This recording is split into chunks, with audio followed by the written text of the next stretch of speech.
Бишкек, Ош, Жалал Абад шаарларында жана Ош облусунун Ноокат, Кара Суу, Жалал Абад облусунун Сузак райондорунда өзгөчө абал режимин 30-апрелге чейин узартуу жарлыгына өлкө башчысы күн мурун кол койгон. Мындан сырткары өзгөчө абал бүгүндөн тартып Нарын шаарына жана Нарын облусунун Ат Башы районуна киргизилди. Мыйзамга ылайык президенттин чечими жогорку кеңеште каралып, добушка коюлат. Президент парламентте сүйлөп, өзгөчө абал режимин узартуу зарылчылыгы COVID-19 илдетинин өлкө аймагына жайылышын алдын алуу жана анын кесепеттери менен күрөшүү. Негизги максат жарандардын байланышын азайтуу экенин баса белгиледи. Экономикалык абал боюнча өз пикирин билдирди. Өзгөчө абал режиминин узартылышы бир топ маселелердин чечилишин да талап кылууда. Экономика, социалдык маселелер, карапайым калктын күнүмдүк тиричилигине байланышкан көйгөйлөр. Буга мисал азык-түлүк коопсуздугу, элди тамак аш менен камсыз кылуу маселеси көтөрүлдү. Биздин мына экономиканы деле мындай артта калтырбай, мындай таштап койбой, эртең бул илдетти дагы биз тартип менен, ынтымак менен жеңебиз, Кудай буйруса. Мына ушуну жеңгенибизден кийин эртең бизде кандай азык-түлүк коопсуздугу, эртең бизде мындай ошол боюнча дагы биз мындай азыртадан карап коюшубуз керек. Мына жазгы талаа иштери болуп атат бүгүнкү күндө. Жазгы талаа иштери эң көп көтөрүлгөн маселелерден болду. Учурда өлкөнүн дээрлик бардык аймактарында айдап себүү жумушу кызуу жүрүүдө. Бирок өзгөчө абал режиминен улам үрөөн, жер семирткич, техника жана башка каражаттарды бир жерден экинчи жерге жеткирүү кыйынчылык туудуруп жатат. Кубатбек Боронов өкмөт тарабынан көрүлүп жаткан иш-чараларды тизмектеп берди. Айыл чарба техникасынын тетиктерин сатууну уюштуруу боюнча бул жерден оптом алып, мисалы үчүн Чүй областында Сокулук менен Токмокко ошондой уюштурууну тапшырылып, Чүй областынын губернатору ошону уюштурду да. Анан башка жерлерде дагы ушундай эле жол менен уюштуруу иштерин биз тапшырып бергенбиз. Ошол жол менен барып атышты.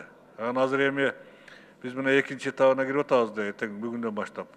Бул жерде дагы карап көрүп туруп, мүмкүн кайсы бир жерлерде мындай график менен послабление берип ошолорду да иштеткенге барабыз. Өзгөчө абал учурунда өлкөдө өзгөчө жабыр тартып жаткан орто жана чакан ишкерчилик. Айрым депутаттар аларга насыянын төлөө мөөнөттөрү жагынан жеңилдиктерди иштеп чыгууну сунушташты.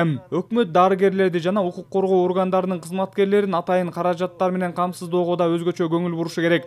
Аны менен катар өзгөчө абал учурунда иштөөнүн эреже тартиптерин так аткаруу негизги милдет. Укук коргоо органдарыны өтө жакшы иштеп атат, сөз жок.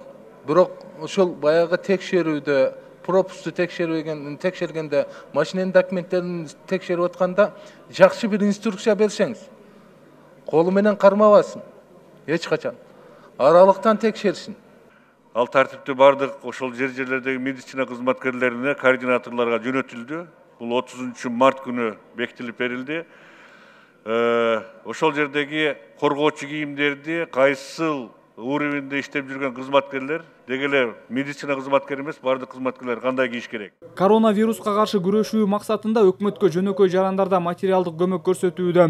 Ушул күндөрү атайын эсепке чогулган каражаттын суммасы 100 миллион сомдон ашты. Бул акчаны пайдаланууда негизги талап ар бир коротулган каражаттын отчетун коомчулукка ачык айкын жарыялоо. Биринчиден, өкмөттүн жасап аткан ишин массалык маалымат каражат аркылуу элге жетпей атат.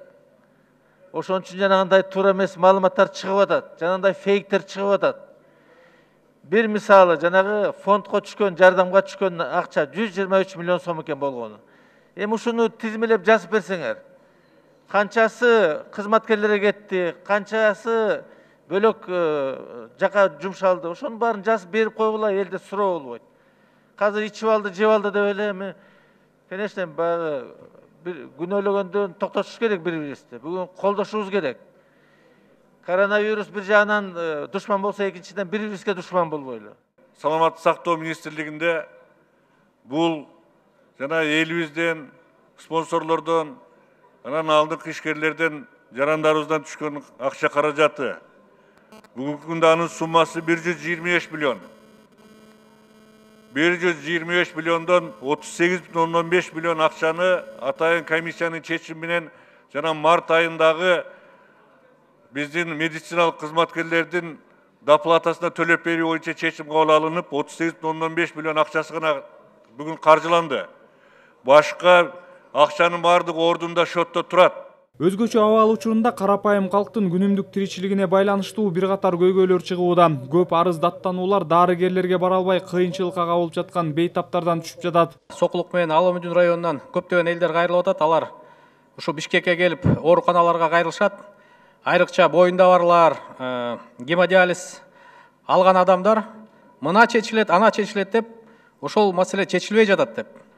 Ошол маселени чечип бересиңерби? Бир жагынан коопсуздукты караганы менен башка эле ошол эле учурда элдин саламаттык сактоосуна да доо кетип атпайбы? Маалыматыңызды алдык. Биз азыр негизинен ооругандар, больницага кайрылуучулар боюнча даже өздөрүнүн эле колунда маршрутный лист бар, атайын чыгарылган. Ошону жазып алып бара берсе болот. Анан кийин ал тышкы периметрде турган аскер кызматкерлеринде ушундай маселе мүмкүн чыгып аткандыр. Мына коменданттын орун басары отурат. Бул комендатуранын функциясы бизде айтып азыр ордуна келтиртели. Мындан сырткары чет элден келе албай жаткан мигранттар маселеси, калктын аярылуу катмарына жардам берүү багытындагы көйгөйлөр көтөрүлүп, өкмөткө жугуштуу илдетти алдын алууда натыйжа бере турган ыкчам чараларды көрүү сунушталды. Көптөгөн пландаштырылган иштердин баардыгы бүгүнкү күндө токтоп калды.